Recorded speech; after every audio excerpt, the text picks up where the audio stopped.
This is Pod Populi, podcast for the people.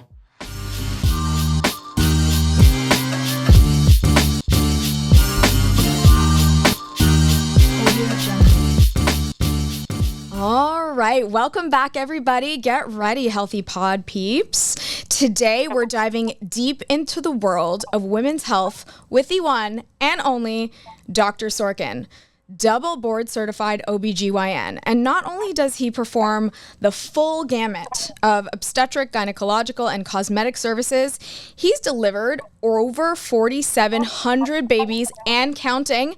That is more than some small townspeople. From the miracle of childbirth to the latest in hormonal and female health, Dr. Sorkin has got the scoop. I've seen firsthand, guys, what an incredible and empathetic physician he is in our work on our weight loss and wellness program.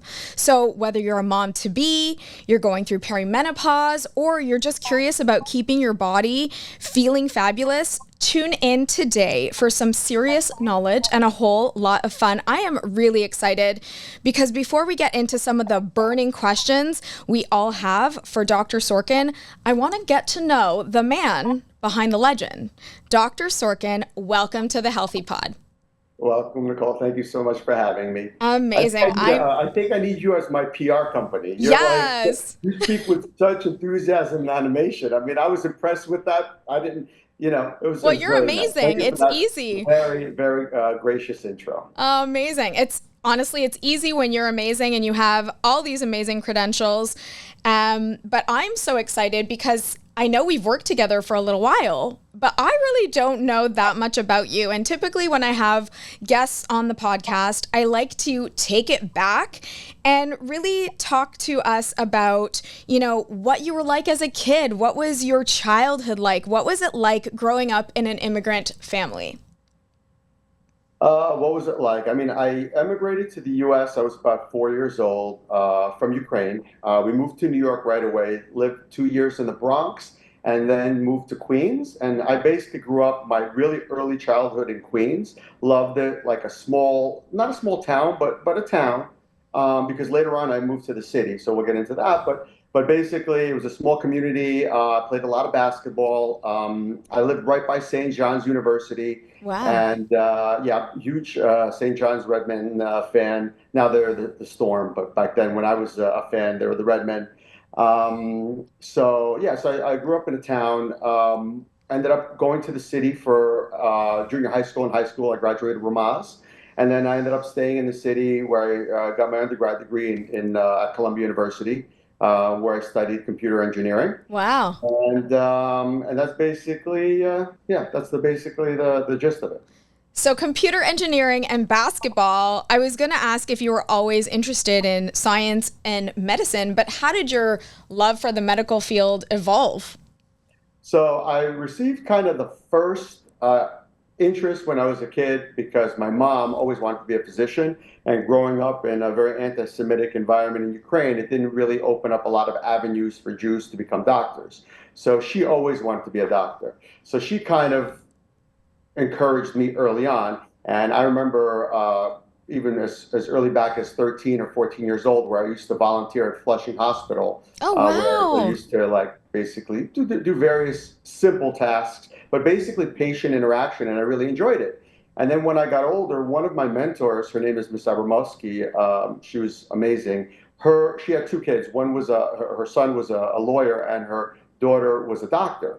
And I was not a big reader back then, so I definitely didn't want to be a lawyer. So that kind of reinforced the doctor part. Nice. So my first interest in medicine was to become an ophthalmologist, which is what her daughter was at the time. So that's kind of how my evolution into medicine began. I love it. You're like a Jewish mother's dream, for real. It's funny because my mom also wanted me to go into medicine, but unfortunately I went into business and all that kind of stuff. So that didn't work out, but it's okay because my husband's a lawyer, so we got one of the two in the family.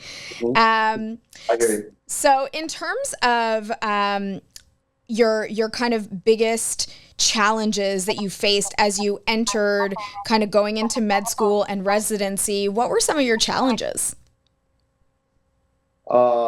I mean, going into medicine itself is a challenge because it's such a competitive field. It's so basically it's a very long process that involves a lot of sacrifice. It's very expensive. So all of those are kind of challenges, and making the decision that that was something that I really wanted to do long term for my reasons, not because of other outside influences like my mom or my mentor, but really that this was something that I wanted to pursue for myself. That was a challenge at that point in my life. But yeah. Yeah. I love hearing about you actually wanting to do it for the right reasons for yourself. And that takes a lot of soul searching. And I'd love to understand, what are your earliest memories of understanding how critically important health truly is? And how did you come about that decision, especially with all those, people sharing with you that you should be a doctor, or, mentorship, and those people sharing that maybe you should be a doctor? How did you find it within?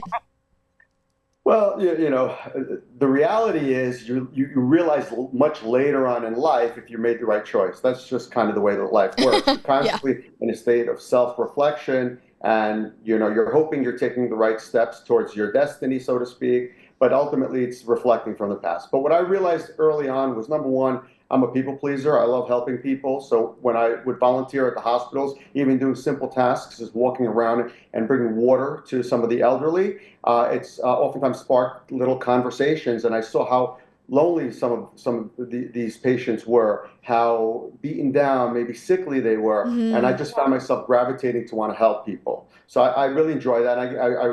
That's a big currency in my life, is the validation and the joy that I get when I help somebody. I So that's love something that that. I realized early on. And then once I already started down the medical path, I saw that it was something that came natural. It was difficult, don't get me wrong, but it came natural, I especially love when it that. came to women's health, which is a very interesting kind of path how I got here. But it's just something that rolled easily, and it just kind of made sense. And those two things together, I knew I was going in the right direction.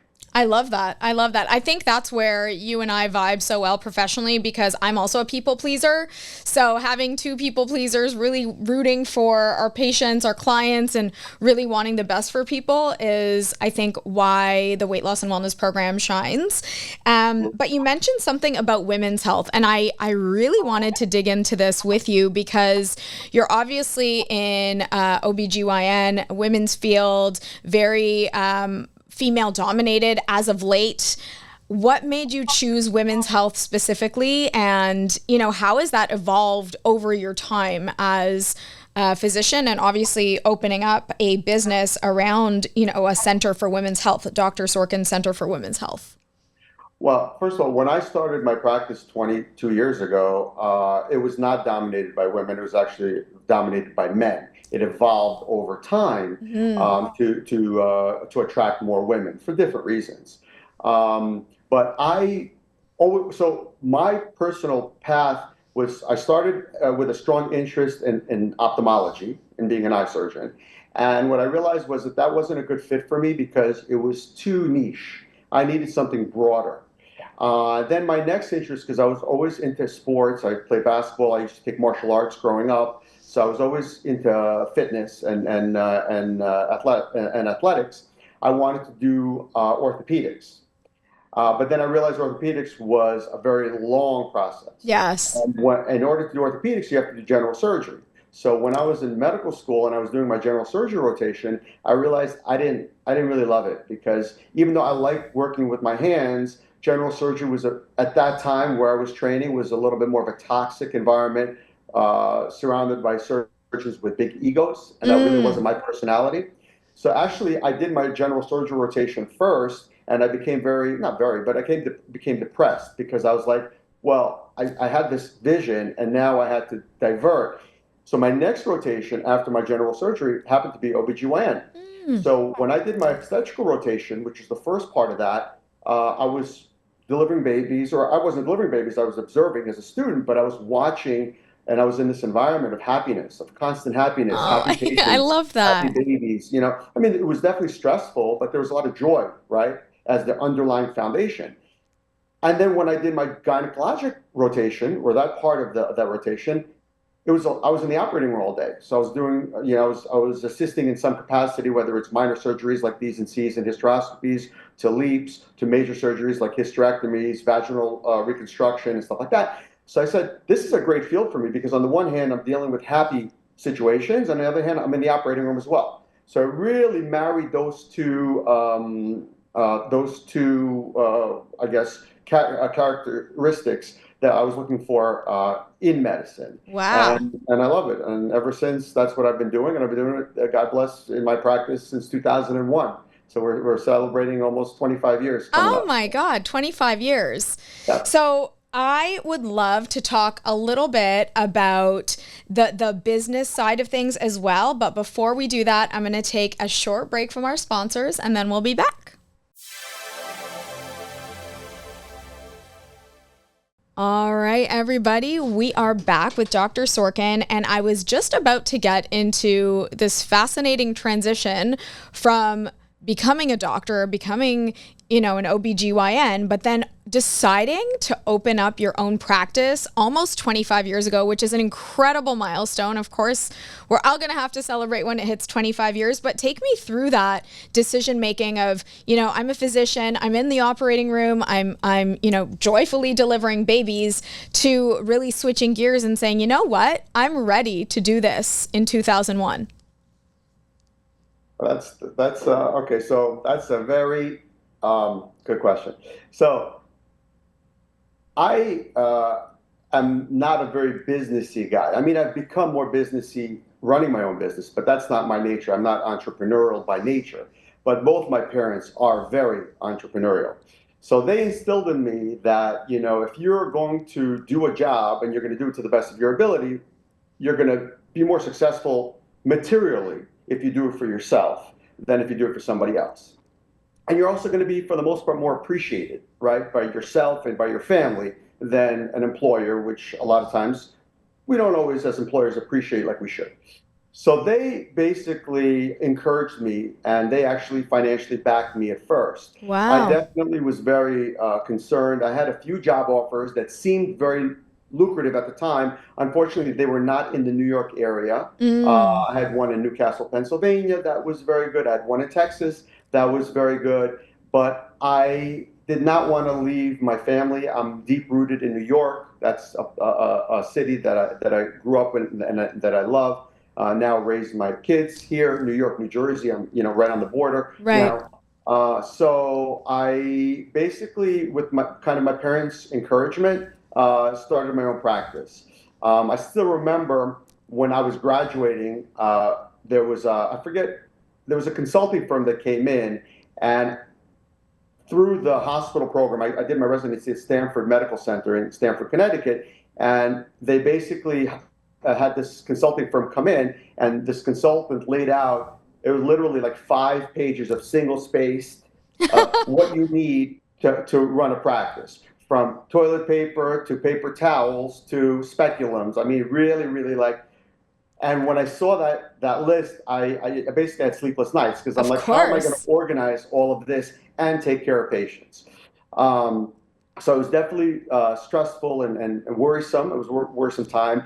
I got connected to Liana, my current office manager. We've been together for 24 years. Wow. I started my And practice. she's the best. She's started amazing. working with me part-time. She was working with for another doctor full-time, but we're actually we're actually family through marriage. My second cousin is married to her nephew, and we Oh, connected and we became partners, in this practice for many, many, many, many years. So long story short, her help in organizing is such an important aspect to this. And then you learn as you go, and I also had the fortune of making a lot of friends in the medical profession who also had their own practice, some who work for hospitals. So you get basically perspectives from different people and you learn. wow.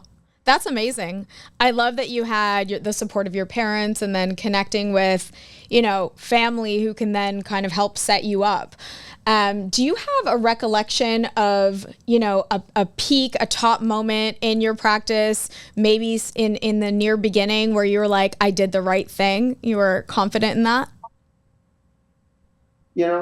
honestly, I don't have a specific recollection, but I can say that when I had my first child, uh, it was nice. Brianna, shout out to her. Yay.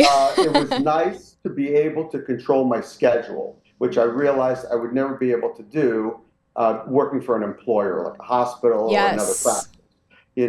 So allow, when you run your own practice, the practice really dominates. So you always try to balance family and work, right? Especially when in a field like women's health, where you have a very intimate relationship with a lot of your patients. They know you. Some of my patients know me for 20 years. Yeah. And the reality is that family always needs to come first, but work comes first on a day-to-day until issues happen, and then family kind of kicks in. So you're always kind of juggling. But my point in the question is that I really appreciated the fact that I can take some time off and had a good support group of doctors that kind of supported and backed me up and backed up the practice and gave me an opportunity to spend time with my baby, which was I very love important. that. So, I mean, that kind of opens up a whole kind of can of worms when it comes to some of my thought process, because it seems like, you seamlessly manage quite a few things. You manage your practice. You're now a full-on TikTok star. You have children. You have, personal relationships. You have other hobbies. How do you balance all of this? And you seem to just be almost like chill and relaxed. I think I would be like full of anxiety. So how do you do it? Well, I'm more of an anxious person anyway, so thank you for that compliment. I try to keep that calm. I was like, I tell my office, pretend that you're a duck, right? Above the water, calm. But underneath, your feet are paddling really fast to Swimming keep for your everything in life. line. Um, That's awesome. so, no, I just try to be very thoughtful and methodical in my approach to things. I try to have the best intentions. I pray and meditate a lot to reflect on things and ask God for guidance all the time. I'm very spiritual. So it's just, I find that I get pointed in the right direction. And then I'm a very big believer of, win or learn. To me, there's no failure, even though, we grow up in an educational system that kind of teaches us failure is bad, getting an answer wrong is bad. But then as you get older in life, you realize that no, those are the opportunities where we learn the most. So to Absolutely. me, it's just important to make a decision and then learn from the outcome of that decision. I love And that. I say the same thing all the time. I say that failure stands for first attempt in learning. So I love that, we are very much aligned there. You mentioned a little bit about your spirituality, the fact that you meditate and you pray. I'd love to understand, is that part of a morning routine? And if so, we're all about the morning routine here at the Healthy Pod. So I'd love to learn a little bit about that. Or if not, when is your time and how do you kind of center yourself? so yeah, it is. I do have a morning routine. I basically meditate for the first 10 minutes in the morning before I start my day. And I love sports. I play a lot of tennis. So that's the first thing that I do four out of the 5 days of the week from 6 to 7:30. I belong to a early bird tennis club in Wow. Portland, New Jersey. I also like to work out. So I try to balance my intellectual with my physical. I like to have a nice, healthy balance of the two. I find that when it's one without the other, I'm off.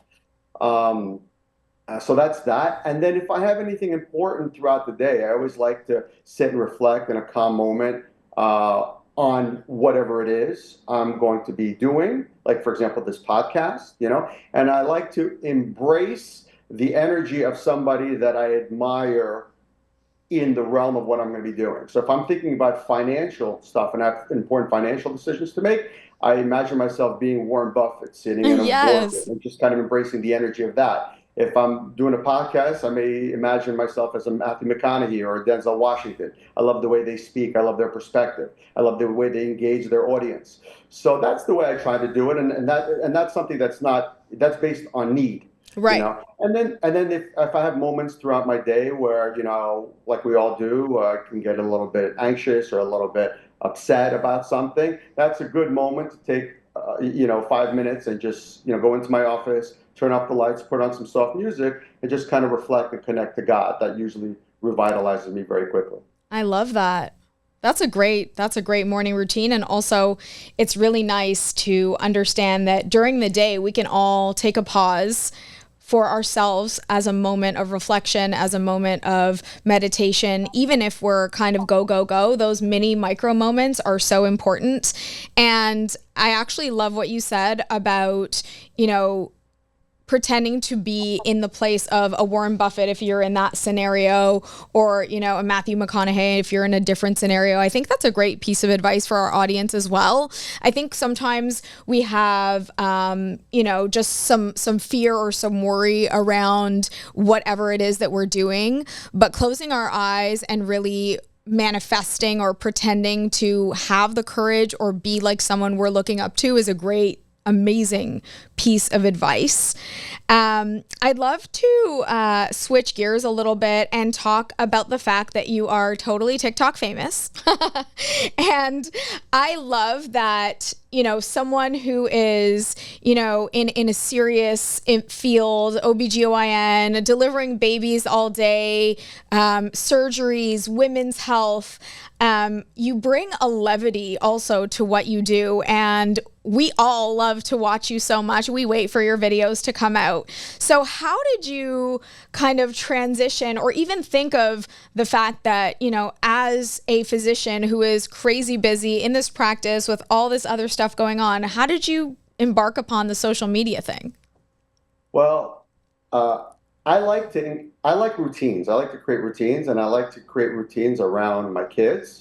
So I saw that my kids were very engaged in social media, and I basically started asking them how I can incorporate social media into my practice. One of the lessons that we kind of discussed. So a lot of times in OBGYN world, what happens is you go into a doctor's office and you may see pictures of babies plastered all over the walls. Yeah. Or you may have like an album or two on like a coffee table setting in the waiting room, right? And my kids would ask me, but your patients already know you. You know what I mean? So what about the rest of the world? The rest of the world does not see those pictures. The rest of the world does not see those albums. So it kind of planted a seed that there's a whole world out there that doesn't know who I am. And, I started it as a way of recruiting new patients and getting my brand out. But what I also realized was that, to me, I love engaging and I love helping. So if I can give somebody some advice or give somebody, encouraging words, and that improves their day, and they can, set up some good habits that improve their life, that to me is its own currency. It's its own reward. So, it kind of bridged the need to, expansion of helping people, but also at the same time, I'm working with my kids, which is really awesome. I love that. And then obviously I want to shout out to Lenny and Lily. They're my production team and my content creators.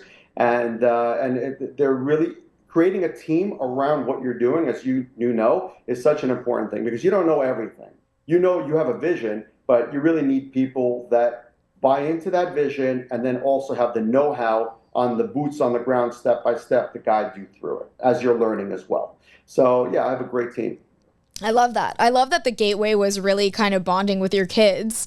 And the other key insight that I find so interesting is that sometimes it's great to listen to your kids, and, they're kind of asking like, well, your patients already know that you deliver babies and you're an amazing physician, but what about everybody else? And that small insight, and sometimes really out of the mouth of babes or older kids, can really, really make a difference in your life. So I often tell the story of my corporate transition. I was the vice president of marketing at RBI, so Burger King, Popeyes, Tim Hortons, and I was in a toxic work environment. And I really did not like what I was doing. And something just never sat right with me when I was kind of hawking fast food that I wasn't really eating. Like, I don't really eat that stuff. So it wasn't sitting right. And I remember in the middle of COVID in my basement, just got off the treadmill and I was crying. It was a moment of kind of like, oh my God, toxic work environment, not enjoying what I do. And my son, Marky, came down and he was young at the time. And he goes, Mama, why are you crying? And I was like, oh, I'm sorry. I just had, a moment about work. And he said, well, why don't you kind of do something that you love for work instead of being so upset about it?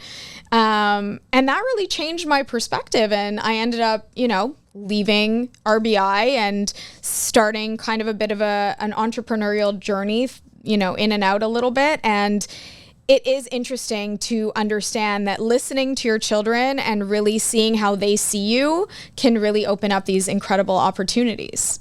So I love that.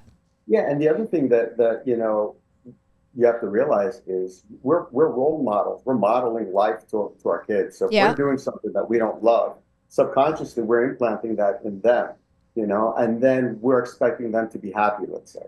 100%. And the reality is it doesn't work that way. So when you are brave enough to do what you did, which is pivot maybe from a well-paying job that you hate to something that you love, that you're taking a risk on, and he sees that, that's basically telling him it's okay to take some risks. 100%. At the end of the day, we only have one life, and finding a path that makes us happy and fulfilled is so important in that. Yeah, I love that. I think Jeff Bezos actually talks a little bit about that when he talked about the decision of whether to stay in finance or to actually start Amazon. And he called it like when I'm 80 years old, regret theory. And he said, when I'm 80, am I going to regret the decision of trying to build Amazon? Even if I failed, I'll be proud. Or am I going to sit here in finance and regret the fact that I didn't even try? Right. So I think the fact that, we're trying, whether it's TikTok, whether it's establishing a hugely successful practice, or, whether it's me starting Health Collective and even this podcast, you got to try. And I think that teaches the kids some amazing, amazing things. But the first part of that story, I don't know if you know it, but I know that story. So how do I know that story? Because I follow a podcast called The Founders. It's by David Senz, I believe his name is. And if you've ever watched it, he basically talks about different entrepreneurs. And what he does is he reads their biographies or autobiographies and then basically dissects them. So he did the Jeff Bezos one. And the first part of that story was before he made that decision, he actually he was explaining the story where he went to Central Park with his boss at the time. Mm-hmm. And he pitched this whole idea to him because he valued his boss's opinion and as a mentor. And the boss listened to this, and his manager said to him, this is a great idea, but what would make it even better? He goes, it would be even better for somebody that already does not have a good job. Because at the time, Jeff Bezos I did hear that. Yes, a high-level executive position and was making a lot, good salary. And his boss said, if you didn't have this job, it would definitely make sense to do. But why would you give us something that you already have and go for something that is not a guarantee? And then he applied that 80-year-old principle that you just said. He said, what am I going to regret more as an 80-year-old? Not trying or trying and failing? And absolutely. He realized not trying would be a much bigger regret. 100%. And look where he is now, right? So lesson right there. So before we go on with more lessons, we're going to take a short break from our sponsors. And we are back with Dr. Sorkin, and we've had some really interesting conversation. I wanted to get into a little bit of, what you're seeing in women's health right now, and perhaps just talk about what are some of the most common misconceptions people have about OBGYN care? That they don't need it. Nice. A lot of women think that if they're not trying to get pregnant, that they don't need to see a gynecologist. And especially women over 50 who are menopausal and no longer having babies. A lot of them think, well, why do I need a gynecologist? I'm done with my childbearing years. And the reality is those are incorrect because every age category has their problems. Younger age, you're trying to educate about, controlling infection, keeping the hormonal balance correct, so that you're basically living your optimal life. When you get older, it's about controlling menopause or cancer screening. Yep. So either there's always some thing that, you should be following as an OBGYN to make sure that somebody's healthy. So what is the cadence, would you say, that someone needs to be seeing at any age their OB? Well, clearly, if somebody has any sort of problems, right? If oftentimes women are having younger women are having vaginal infections or UTIs or PCOS, abnormal bleeding is a popular one, pelvic pain, and the reality is, women have these types of issues throughout the year a few times. A lot of times they come in and they think they're abnormal. The reality is that that's a very normal thing, from ovulation causing some pelvic pain to some stress causing some hormonal imbalance leading to some irregularities in your cycle. So it doesn't only have to be related to pregnancy. And then older patients, they feel like, I'm older, this is the way it is. Well, the reality is that's not the case. As they say, Yeah. 50 is the new 40. Yeah. At 50, 55, I personally, I don't want to say how old I am, but I'm a little bit older than 47. That being said, I feel like I'm in the best shape of my life because I take care of myself, I eat healthier, I work out, I exercise, and then also the spiritual side. So marrying all of that is so important. So I try and encourage that in my patients that are in menopause, to make sure that they're optimizing their health through healthy living. I love that. I feel like there has been a bit of an explosion of a dialogue on perimenopause, on, when it starts and all of the symptoms, and the fact that, sometimes historically that hasn't been researched well. And, the issues or the symptoms that women experience aren't necessarily dealt with well. So in terms of something that's very near and dear to my heart, it's weight loss. And I know that you often will recommend a weight loss regimen for some of your patients. Why is it so important that women kind of stay in a healthy weight? Because obesity is so prevalent in our society, and primarily because we have so much processed foods. It's everywhere. It's hard to get clean food in our environment. And because our life is so stressful, whether it's work or family, kids, whatever, a lot of people don't prioritize exercise. Yep. So you're eating a lot of processed foods and you're not exercising. So your metabolism slows down and you're putting unhealthy nutrients or non-nutritional entities in your body. All of a sudden you start gaining weight. But when you gain weight, you are throwing off your hormones, which is making you anxious and depressed. It's also making you more fatigued. Increases the risk of diabetes and high blood pressure, which increases your risk for heart disease. By throwing off your hormones, you are causing fertility issues. You're not ovulating regularly. You're also causing a lot of irregular bleeding. So it's really a domino effect. You knock off one domino of obesity, and all of a sudden you have this slew of problems that come up. And then you go to the doctor and you want to fix those problems, but if you don't handle the underlying cause, right, those problems just recur. I can regulate somebody with birth control pills and a supplement like estrogen factor, and they'll be regular. But they're not going to rebalance their own hormones naturally, right? So the idea is to get to a healthy weight. But that also is not it. In other words, going from somebody who's unhealthy at 150 pounds to going to somebody that's unhealthy at 120 pounds is not the answer. She lost 30 pounds, but is she putting the right nutrients in her body? Is she exercising? Right? I had a friend who,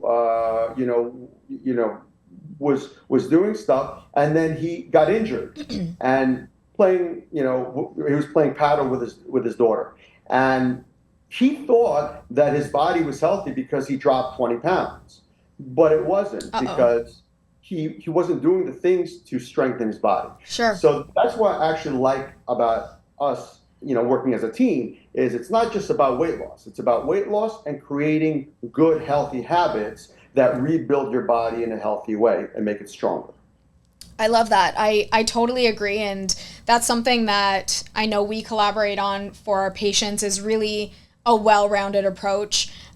We do work with GLPs. So Dr. Sorkin does prescribe GLPs to our patients to lose weight. But the mandatory underlying key is it's not just about losing weight with the help of a glucagon-like peptide or any of these medications. It's ensuring that the lifestyle changes are taken into account as well, the exercise, the nutrition, and then obviously Dr. Sorkin looking at blood work on a monthly basis to ensure that critical health factors are constantly improving, right? So many physicians have very different perspectives on GLPs, on semaglutide and tirzepatide and all the new information coming out. I'd love to hear a little bit about your perspective on it. Well, my perspective is if you're using them in a holistic approach with healthy diet and exercise, and you're being monitored, then you're doing it right. And you're much less prone to rebounding, you're much less prone to annoying side effects, and you're overall much less prone to disappointment. Absolutely. The patients that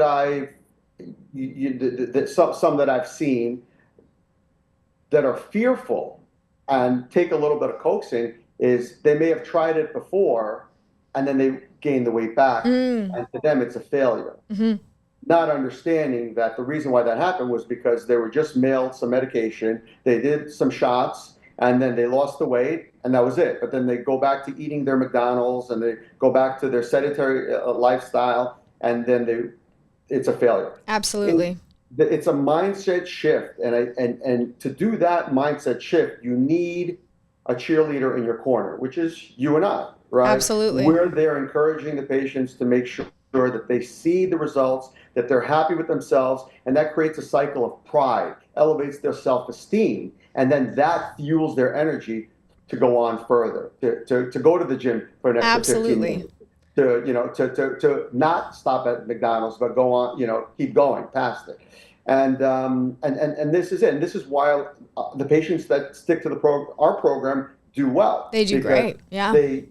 They rebuild some habits, so they correct some bad habits, build some new habits, and then with our perpetual kind of encouragement, continue on that path and stay motivated. Absolutely. It really is all about kind of building that healthy lifestyle to live your best life. And once you start, eating a little bit more clean, losing weight, exercising, starting to enjoy different activities and sports, that starts to become your life, and your life starts to shift into this new lifestyle, which is pretty phenomenal.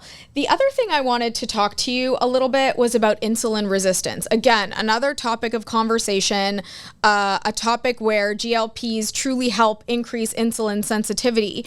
But when your patients come to you and they say, Dr. Sorkin, I am eating less than ever, I am exercising more, and I'm still gaining weight. What is this? What is happening? What do you say to them, and how do you kind of coach them? The truth of the matter is, everybody's physiology is different. So you have to know what works for you. Yeah.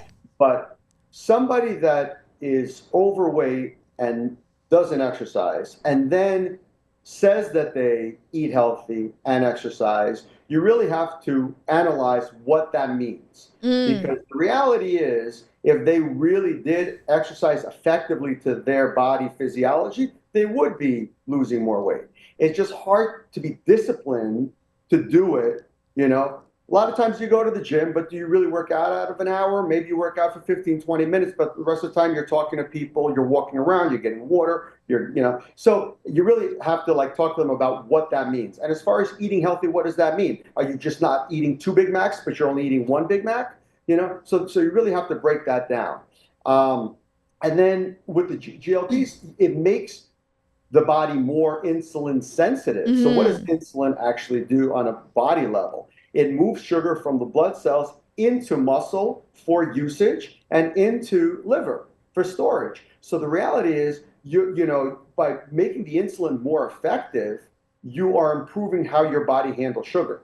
Without that, being insulin resistant, that sugar still stays in the blood and then gets kind of converted to fat at some point. And that's why it's not working as well. So it's important to kind of see what works for you. If somebody, a lot of times I'll tell my patients, if you're not excited about GLPs right now, that's fine. Take 2, 3 months. We're going to, get your blood work. We're going to get your height and weight, calculate your BMI.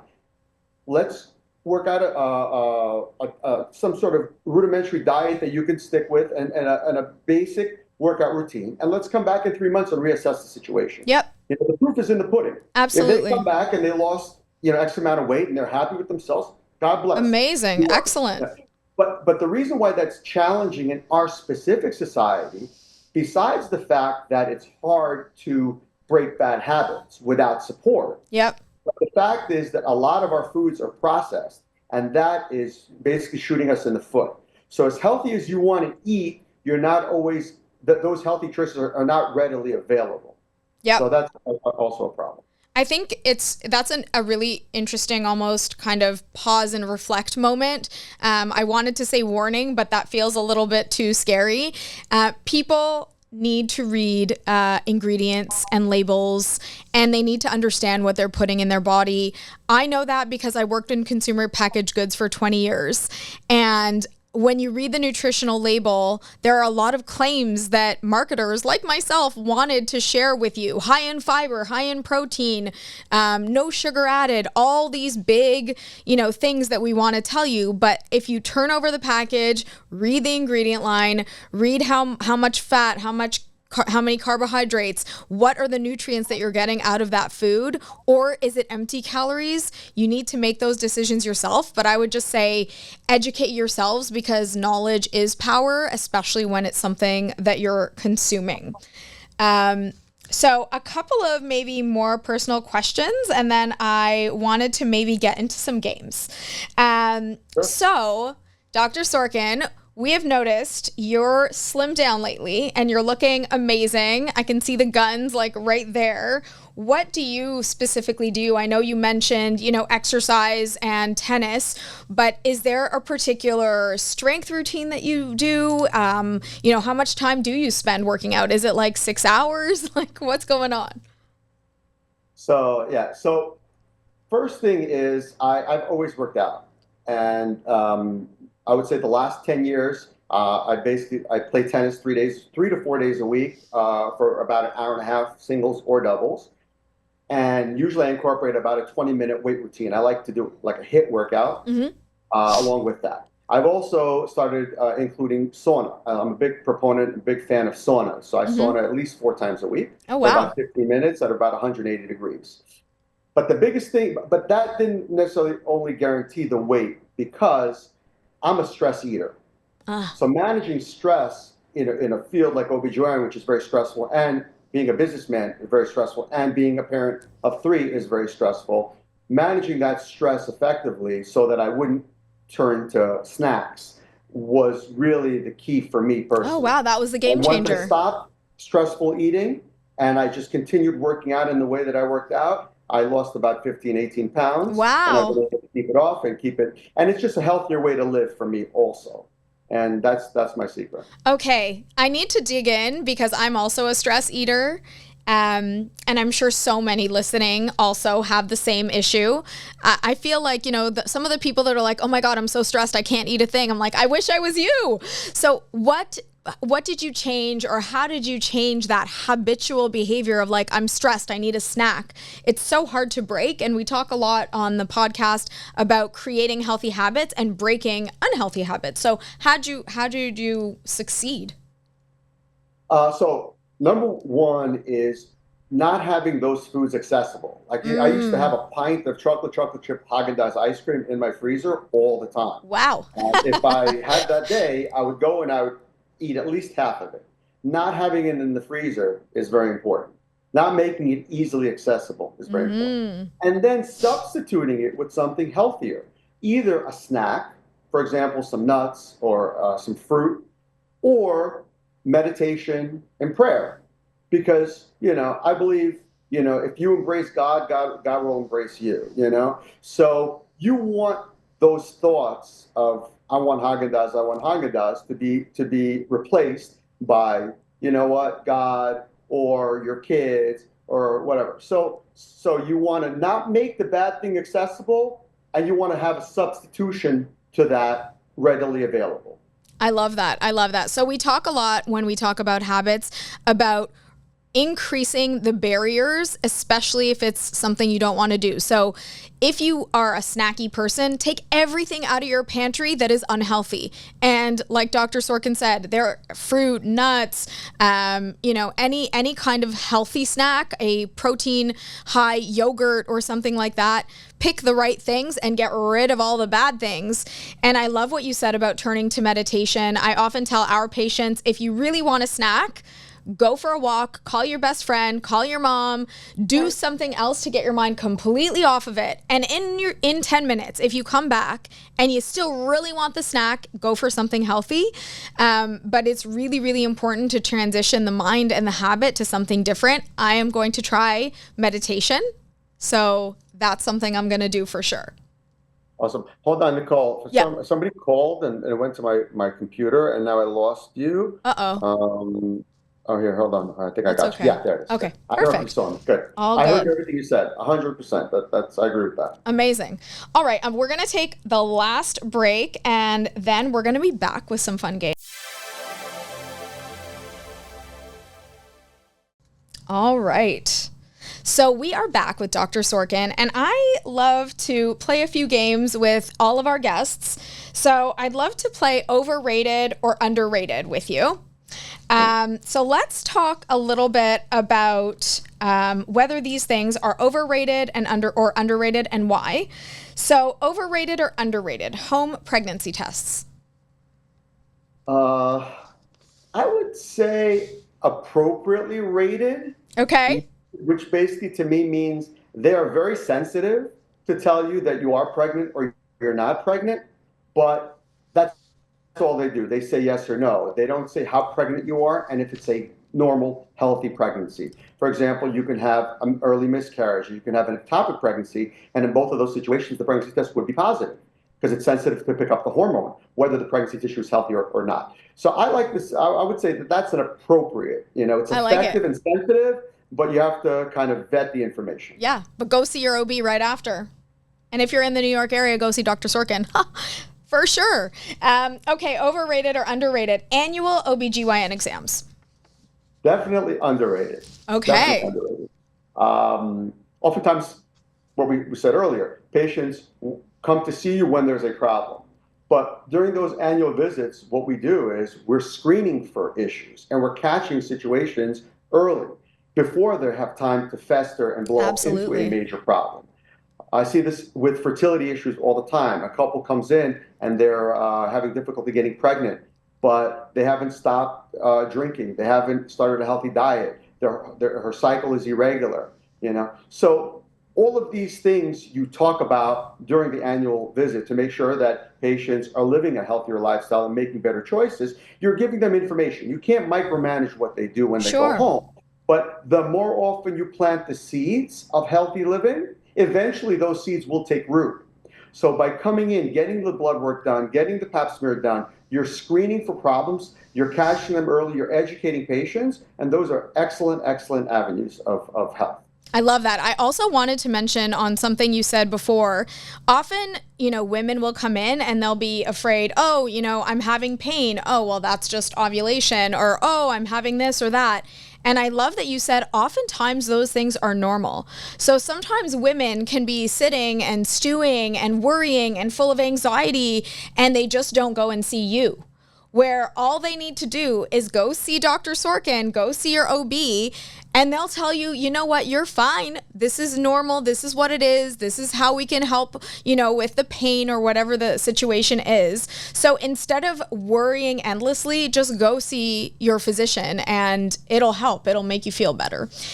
So I love that. To your point, sometimes the stress and worry is worse on the body than the actual issue. Absolutely. Imagine those cortisol levels are probably sky high. Exactly. Yeah. And what happens with cortisol? Weight gain. Weight gain. There you go. It's cyclical. Awesome. Okay. Overrated or underrated epidural? I'd say appropriately rated. I mean, it's very popular. Yeah. I would say in my practice, at least 9 out of 10 women get it. I always say if you are if you have an opportunity to minimize your discomfort in a otherwise difficult process to make it more enjoyable and a better memory and just more tolerated, why not do it? Yeah. So I think it's great. It's done by a board certified anesthesiologist. There's always one in-house. The regret is always waiting too long to ask for it So because true. there's one anesthesiologist, but you have 10 labor rooms. So you can imagine if you have 3 or 4 patients interested in epidural at the same time, there's a line. You may be the 4th person on that line. There's a little bit of a wait. You don't need to wait. So that's really the regret. But I think it's appropriate. I agree. It's popular, and it should be popular. I loved my epidurals. It was great. Yeah. The second I got them, I was like, it was a long time ago, so it was in the time of magazines. I told my husband, get me the Us Weekly. I want to read about all those stars. And it was a joyous experience. So I agree. So overrated or underrated hormone supplements? Underrated. Okay. People are very fearful when the word hormones is brought up. Yep. But the reality is, women live, and men too, but we're talking about women's health, live their whole lives with estrogen and progesterone in their bodies, and then when they hit menopause, that estrogen and progesterone drops, which is a shock to the body, and there's some changes, right? Supplements are good ways to help, and also dietary strategies. For example, products like nuts, almonds, walnuts, chickpeas, beans, soy products. Yep. All of these are phytoestrogens, so they mimic estrogen in the blood. So, and then these supplements, like for example, I love Estrovera. I've over the years the Metagenics tried different ones or encouraged different ones and been really tracking this. I've found that Estrovera consistently is a great to the majority of my patients. It's a rhubarb-based supplement and no side effects. Love it. Easy to take and very effective. Love it. But patients are afraid when they hear the word hormones. It's our job as physicians to explain the risks of hormones, but also explain how the supplements can be helpful and really minimal risk. Yeah. I love that. I think it's really important to open up and have those conversations, particularly if there's a consideration of, I'm experiencing these perimenopause or menopause symptoms, but I'm afraid of HRT. I'm afraid of hormone, supplementation. I think having those open and honest dialogues with your physicians is so important. And something that I do for all of our patients is I always send them a list of phytoestrogens. So if you guys want that list, I can put it in the notes of the podcast, but it's a really helpful tool to know what you're eating can sometimes contain naturally occurring hormones like estrogen that can help you feel better. Okay, overrated or underrated reality TV shows about doctors?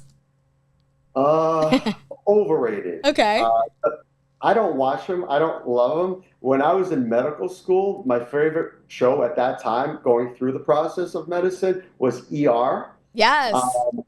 So what I remember ER to be is it kind of sensationalizes problems and it focuses on what I call zebras and not the horses. Okay. Right? You have some sort of, lung cancer, and as opposed to like the common cold. 9 times out of 10, the patient's coming to you for a common cold, let's say, but in the movies, they're talking about lung cancer. Right. So I just the way that they go about it, to me, it's an overrated. It's not a real true to life situation, but it's also consistent with what TV does. It needs to grab attention. Mm-hmm. When you're treating patients on a regular basis, yeast infections, UTIs, it's not sexy. It's someone comes in, you do the test, you have a conversation. It's not exciting. It's not sexy. Delivering babies, that there's a level of excitement there. But in a lot of things that I do, it's just basic. It's more of a calm state. Yeah. It would never subscribe that many viewers. Let's put it that way. But when you're talking about these rare sarcoidosis, these words that people can't pronounce, all of a sudden people get excited. Yeah. So that's my take on it. Do you have what's your funniest or most memorable delivery story? No naming names, but. Oh my God, my funniest. The one that comes to mind right now was a patient came in, and I was a fourth year resident at the time, came in, was brought into the emergency room, didn't know she was pregnant, but she was actually giving Really? birth. She was in denial for 40 weeks, basically. Came in labor. Oh my God. And so I just remember that, so trying to convince her, no, you're not having an emergency. You're not hemorrhaging. You're having a baby. You're having a Oh baby. They're my going to get you up till they're going to God. deliver. So that was kind of an interesting story that just came to mind to that question. Holy mama. I didn't even know Yeah. that was real. Like I thought that was not a thing, but Some patients, especially patients that could be a little bit overweight, they don't see the difference in the body so quickly. wow. So she happened to be one of those and didn't even realize she was pregnant. She thought all that movement of the baby was gas. Oh my God. Lot And of then gas. she literally left the hospital with a baby she was not ready for. Yes, exactly right. Oh my God. That's crazy. Okay. That's a good story. Overrated or underrated? The influence of social media on health trends. I would say appropriately rated, because a lot of people are using, and I'm one of them, social media for information. The problem is there's misinformation as Yeah. well. So I think that because social media is so easily accessible and it's designed to keep you on that screen, the algorithms, the software engineers and the app creators, they have meetings all day discussing how they can make an app keep the viewer on the phone longer. Yep. That's their strategy. And obviously that's a bad thing in the long run.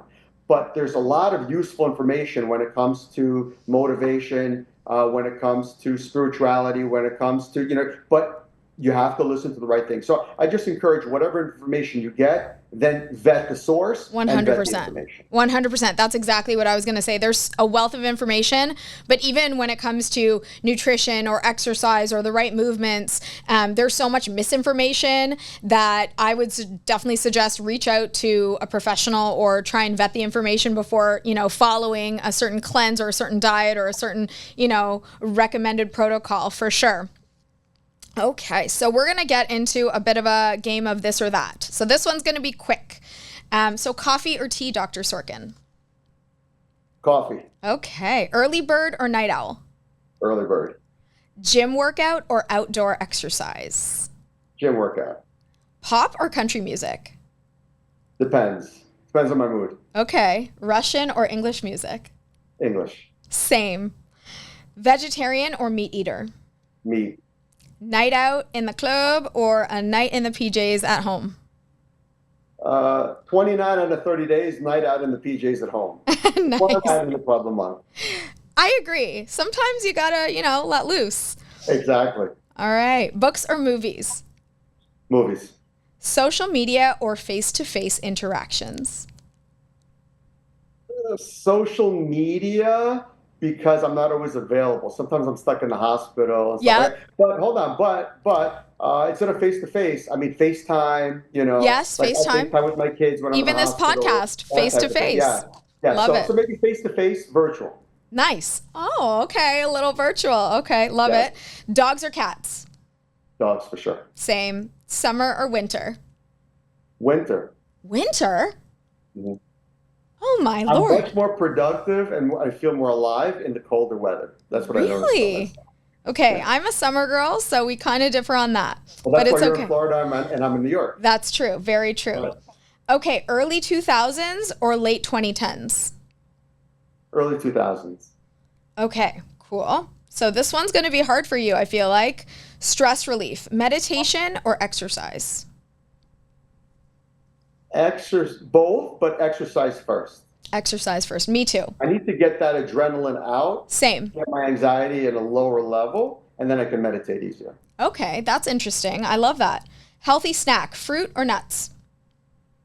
Fruit, Same. Hydration, water or herbal tea? water. Are you a water drinker? Is it easy for you to drink water? Yeah, I drink a lot of water throughout the day, especially over the last 5 years. Wow. I drink about 2 liters of water when I first get up in the morning. Think about it. For 8 hours, or 9 hours at night, you're sleeping. Yeah. You're not hydrated. Right. And your body's working, Yeah. on some level. So I right away, I start my hydration early in the day. Okay, I need to learn from you because I am what is classified as a water struggler. So when I was little, my mom would give me apple juice or tea, chai, sweet tea. And as I grew up, I hate water. So I actually worked on Crystal Light, Kool-Aid, all these liquid beverages. And I learned that my classification is a water struggler. So I need to add something spicy to my water to get it down. So maybe I'll learn from you. Okay, workout routine. High intensity interval training or steady state cardio? High intensity interval training. And would you recommend that for women as well? Depends. I wouldn't recommend it for women that have not exercised. I like more of a steady cardio for women. I get this question a lot when women get pregnant. Right. Or become pregnant is, can I exercise? And the funny thing is a lot of them don't exercise before, but they feel like now pregnancy is, I'm going to be gaining weight. I should work out. So I always have them start slow and build up. Yes. And I like something safe like a stationary bike or an elliptical machine than, handling weights where you don't know how your joints are going to react to it. But for somebody that does work out regularly and has a foundation in working out, I like HIIT. Yes, I totally agree. So when I asked my OB way back 100 years ago, when I was having Mia, she actually said that if you're an exerciser before, keep going. But if you're, not really an exerciser, like you said, start slow. So yeah, I totally agree with that. So what is your diet approach? Do you calorie count or are you an intuitive eater? I'm more of an intuitive eater. I portion control pretty well. That's basically my secret. I don't always eat the healthiest. I always strive to eat healthier, but it's hard for me. But if I'm not eating healthy, I portion control. So I may order that piece of cake and eat 2 bites and then throw the rest out. Yeah, absolutely. I love that. I talk to patients about that all the time because, like you said, you only live one life. You want to enjoy life. And, sometimes having cake or pizza or pasta is a little bit about enjoyment. So go for it. But definitely, have the right portion. That's really, really critically key. All right, next, mental health, therapy or medication? Therapy. And wellness trend, yoga or Pilates? I like both, to be honest with you. I've done Pilates. I'm going to say yoga because I haven't done Pilates as often. You need that machine. I forget what it's called. The reformer. But the reformer. Yeah. But yoga I can do anywhere. So I go to yoga, but I like both. I think both are great. I love that. Okay, self-care, spa day or quiet time at home? Spa day. Me too. All right, a couple final questions before we go. One is, do you have any key piece of advice that you'd like to share with our audience today? Key piece of advice is just, it's come to light since the election, especially with RFK getting confirmed. Yep. How the ingredients in our foods, which the majority of us, I'm including myself in that. Like, I don't know how to read an ingredient. I mean, I know how to read, but when you read that, it's so daunting because it's scary. It's like 7 syllable words that you have no idea what they mean. Yep. So it's hard to kind of figure out, is this healthy, not healthy? It says all natural, but on the back, like you said, the ingredients are very different. So, so I would encourage eating foods with simple ingredients. Boom. Early as possible so that you don't build up a taste for these unhealthy foods and then have a difficult time breaking those habits because they're so yummy because the food manufacturers know what they're doing. They put, those ingredients yummy in things and make it so tasty and not good for you. Now you have to break your own cycle. That is a mic drop moment. Like, I really feel like people need to take that in. Eat foods with simple ingredients, whole foods from nature. Really, really important because that is really the basis of our physiology. It's what you're putting in. And would you rather put in, broccoli and apples, or would you rather put in, all the artificial coloring from Doritos, for example? So I love that. And one final question, where can we find you, Dr. Sorkin, so we can follow you, laugh with you, and learn with you? So the easiest way is sorkinmd.com. That's my website. Yep. You can find me on social media. I'm on all the platforms, TikTok, Instagram, and Facebook. And my primary office is on Ocean Parkway in Brighton Beach, New York. But I also do telehealth all over the state. I'm licensed in New York, so I can telehealth all over the state. So yeah, those I are the love avenues. it. Thank you so much for coming on to the Healthy Pod. I Thank you for love having me. chatting with you, and please say you'll come back again. Of course. Amazing. Thank you so much. Thanks, Nicole.